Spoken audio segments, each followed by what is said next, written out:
بسم الله الرحمن الرحيم. فيه رجل اسمه هزاع المسعود من قحطان، حال مع بني واهب مع قبيلته بزرق،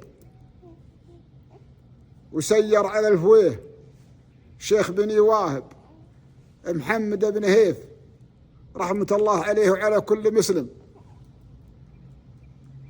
وحط عصاه عند ظهره ويتقهون، وجاوا الورعان صغار وسحبوا العصا وضيعوها في الوادي، ودوروا لها يوم جاي يروحوا الرجال ما لقاها قالوا اتركوها.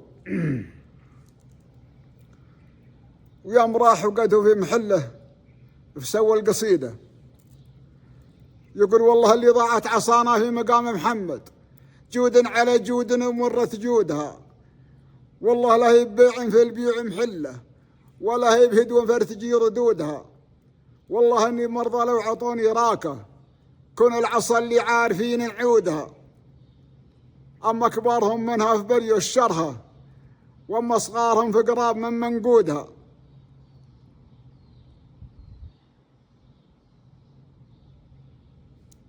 عبد الله بن عثمان الخذامي الواهبي الشهراني